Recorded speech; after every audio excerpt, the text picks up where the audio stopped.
This is your news source evening bulletin for today, Thursday, the 23rd day of June in the year 2022. I'm Gordon Mosley reporting, and here's what we're tracking tonight. Declaring that the company has been left in the dark over the decision by the local content secretariat not to grant it a local content certificate to operate in the local oil and gas sector, Rams Logistics believes it is deserving of being given clear reasons for the denial. At a press conference this morning, the chairman of Rams Logistics, Sean Rampersad, said since the company received an automated response informing it of the denial of the local content certificate, repeated efforts to engage the local content secretariat have failed. He said officials at the secretariat have not responded to the company's emails, letters, or phone calls. Our team and the people who work for us look at this and they know that we've been totally open. They'll know that we've done everything we could to do the right thing. And when people do the right thing, I feel like we should at least get an acknowledgement to say, you know, this is the reason why you've been denied. So it's extremely important for us to reach out to everybody in Guyana, our employees, our stakeholders, to understand that we feel like we've done the right thing. And today, we are taking that extra step to remove any veil, to be completely transparent with the documents that we actually submitted to the local content secretariat. On Wednesday, News Source reached out to the head of the local content secretariat, Martin Pertab, for a comment on the issue. He directed all queries to the Ministry of Natural Resources. The secretariat falls under the ministry. Under the local content legislation, for companies to be able to operate in the Guyana oil and gas sector, they should be majority owned by a Guyanese, have at least 75% of their management being Guyanese nationals, and 90% of the workforce being Guyanese nationals. The chairman said the company has reached all of the requirements, but is at a loss regarding the denial of the certificate. So within 2 days of us trying to get information, we realized that we weren't getting any information. And I have to put this in perspective for you, right? One of the things that we do is that we share information with our team all the time. So everybody knew what was going on. So just imagine you've been working in the company for X number of years, and all of a sudden you realize now, okay, we have been denied a local content certificate. So people realize that their livelihoods are at stake now. So people start getting nervous, right?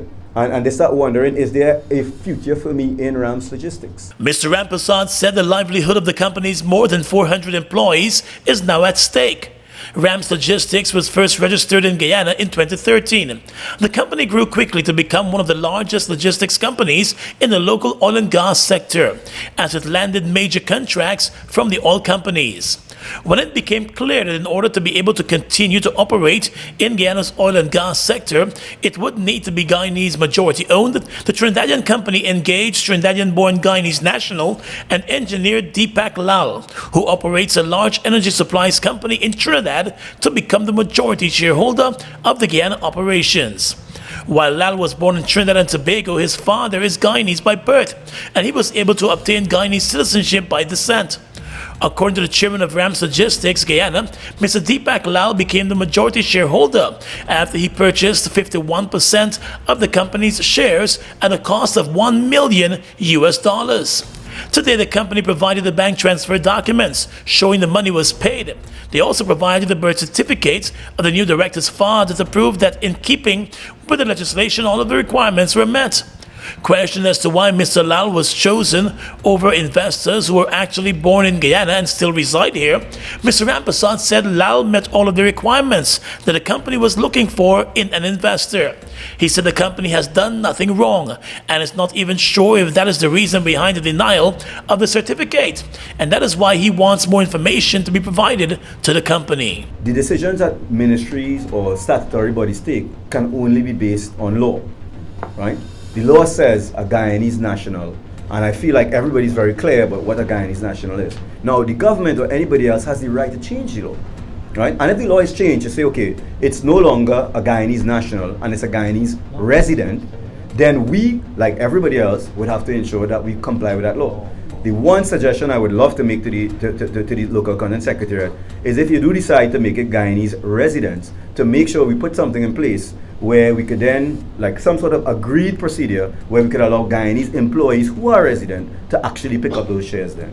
It was explained that while not being granted a local content license would not force the company to shut down its operations, it would have to scale those operations down in the oil and gas sector, particularly where it makes the most of its income.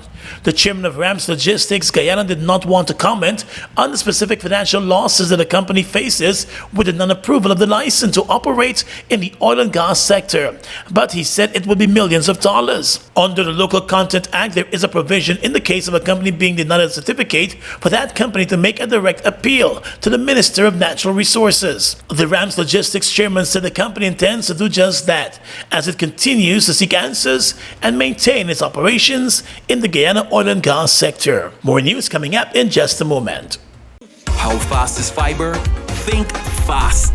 GTT Fiber has 3 packages with download speeds of 50, 100, and 150 megabits per second. That's fast enough to stream movies and music, to chat with Gran and Fran, to study, and more. What would you do? Upgrade to GTT Fiber today and don't get left behind tomorrow. The International Building Expo is the only expo of its kind in the Caribbean, fostering homeownership and catapulting the construction sector with innovative and sustainable building practices, creating and advancing linkages among local, regional, and international stakeholders. It's the new frontier for building a One Guyana. The International Building Expo, commencing from July 22 at the Guyana National Stadium. Register now at www.buildingexpo.gy. Doors and windows, Republic. Rooms and more, Republic. A brand new rug on the floor. Come to Republic, come to Republic. Whatever you need, you got it. Come through and get your mortgage. Live the dream with Republic. 95 to 100% financing, 50% waiver of negotiation fees, plus one lucky person gets their mortgage paid in full. Turn someday into today. Talk to Republic Bank about your low-cost mortgage today.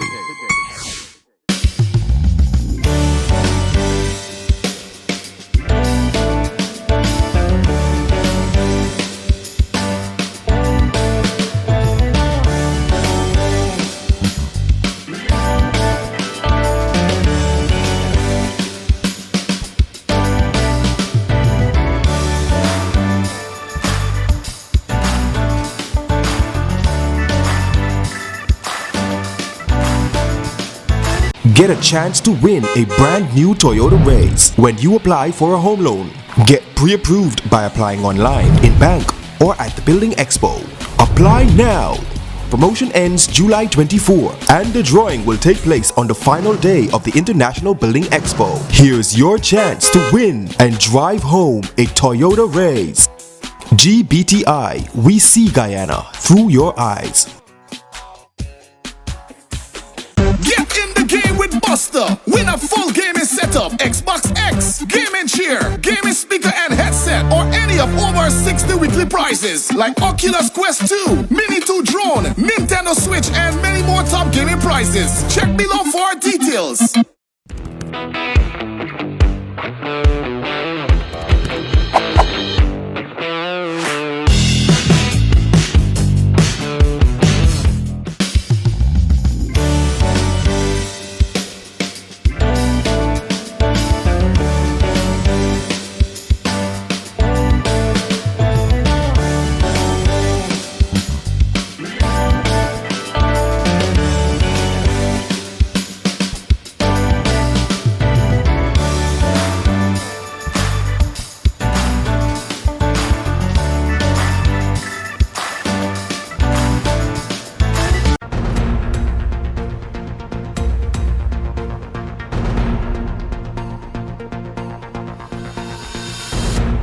Welcome back. The The Georgetown Chamber of Commerce today warned enterprises and potential investors about using Rent a Citizen and frontmen to get involved in the oil and gas sector under the local content rules. While not pointing to any specific company, but making reference to the current issue between Rams Logistics and the local content secretariat, the Chamber of Commerce said it is fully supportive of the government's efforts at promoting local content and benefits for Guyanese. The business body noted that local participation must be done in a manner that engenders meaningful and genuine partnerships, since such participation will ensure that benefits accrue not just to Guyanese owners, but to the country. The Georgetown Chamber of Commerce said it strongly repudiates any enterprise or citizen that seek to exploit the local content framework by operating under the guise of local participation, when this is not in fact the reality of the operation. It said the phenomenon, commonly referred to as fronting or rent a citizen, has the potential to reduce the amount of value which accrues to Guyana and runs counter to the spirit and intent of the Local Content Act. The Chamber issued a call on the Local Content Secretariat to examine the beneficial ownership of enterprises seeking to obtain local content certificates and recommends that the burden of proof regarding beneficial ownership lie with the enterprise seeking to apply for that certificate. The Chamber said this will act as a layer of protection against those seeking to operate in this unethical and unpatriotic manner. The GCCI encourages the Local Content Secretariat to continue its vetting of companies applying for a local content certificate in a thorough fashion, the statement added. The Georgetown Chamber of Commerce was at the forefront along with the Private Sector Commission in the push for local content legislation. It was the president of the Chamber of Commerce, Timothy Tucker, who questioned the benefits that Guyana gets from CARICOM when some CARICOM countries expressed concern about some aspects of the local content legislation. The Rams Logistics company was denied a local content certificate to operate in the oil and gas sector, with no explanation given. The company is a member of the Georgetown Chamber of Commerce. The chairman of Rams Logistics, Sean Rampersad, today said he shares good relations with the president and other officials of the business chamber. Let's tell you now that opposition-nominated GCOM Commissioner Charles Corbin has submitted a formal request to his fellow commissioners and the chairman of the Elections Commission for the elections management body to initiate a process to review the 2020 general and regional elections. The opposition first took the matter to GCOM back in February, and earlier this month the GCOM chair, retired Justice Claudette Singh, ruled that it is not within the Commission's remit to conduct such a review. She stated then that the GCOM can only examine its processes to see whether there are gaps or weaknesses. Not satisfied with the opinion of the chairperson, the matter was raised again during GCOM's statutory meeting on Tuesday.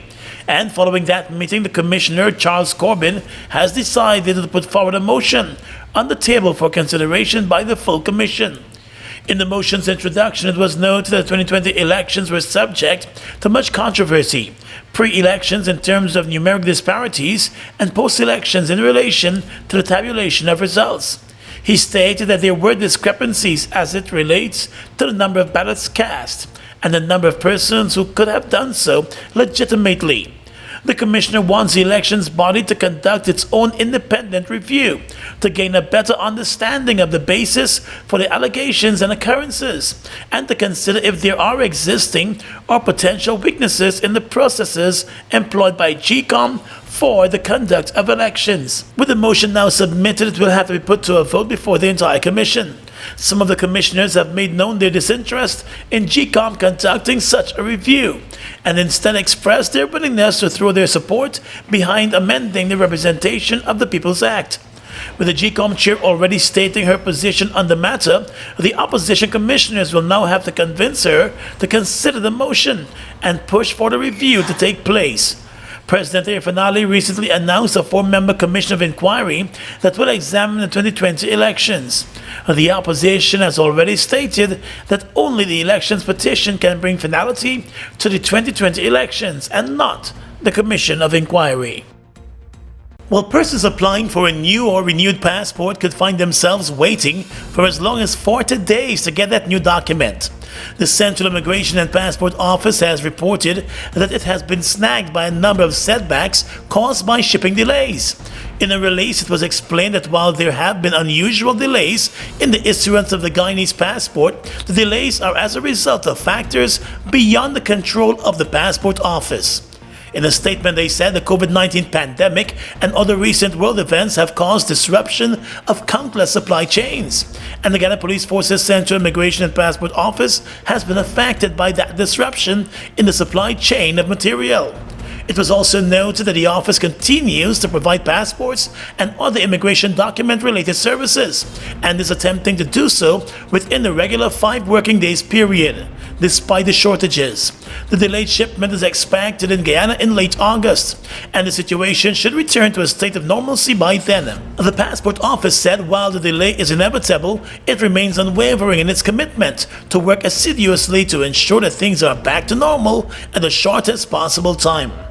Earlier this week, a number of persons complained on social media about the long delays. The passport office, which falls under the Guyana Police Force, only provided information about those delays when News Source raised the issue. A 24-year-old Guyanese businessman who operates a fuel shop in the community of Etteringbank in Region 7 has been left counting his losses after a gang of 7 Venezuelan gunmen attacked and robbed his employees while he was away in Venezuela. The incident occurred early this morning at Sam's Business Place, which is located in the bordering community of Etteringbank. A police report said while no shots were fired, the door to the business place was kicked down and the workers were held at gunpoint as the robbers carted off an undisclosed sum of cash and over 4 pounds of raw gold. The entire shop and the businessman's home were ransacked. The employees, who are also Venezuelan nationals, have been questioned by the police. The investigations are ongoing tonight. Farfan & Mendes is committed to promoting development through quality, service, and integrity. Customers are guaranteed genuine products, reliability, and excellence in service. Their corporate head office at Providence affords you the added convenience of a spacious showroom with secured parking. Farfan & Mendes continues to offer their valued customers a wide range of genuine and affordable German-engineered equipment. They're leading the way in clean, green alternative energy solutions with industry-leading brands of solar equipment. So visit their showroom at Providence and enjoy efficient and courteous service. Farfan & Mendes, offering you solutions you can depend on. Get a chance to win a brand new Toyota Race when you apply for a home loan. Get pre-approved by applying online, in bank, or at the Building Expo. Apply now! Promotion ends July 24 and the drawing will take place on the final day of the International Building Expo. Here's your chance to win and drive home a Toyota Race. GBTI, we see Guyana through your eyes.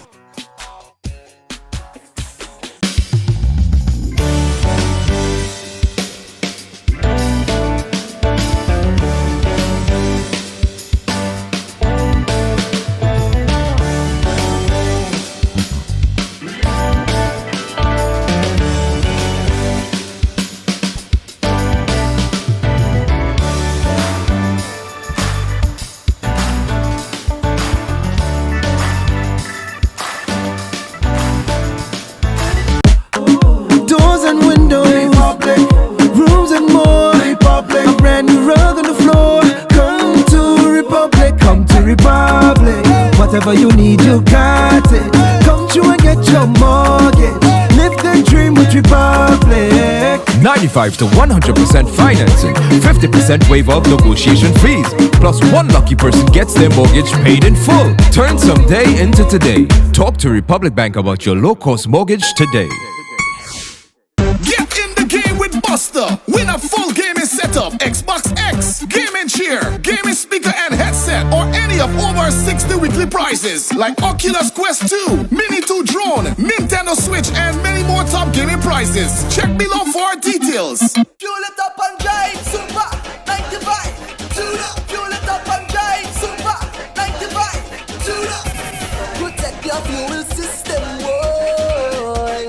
High mileage and performance, boy. Guy Oil Guy-Old Super 95 gasoline gives you more reasons to drive and is available at 56 service stations nationwide. For affordable price, high performance, and high mileage, choose Guy-Old's Super 95 gasoline. Fuel it up and drive.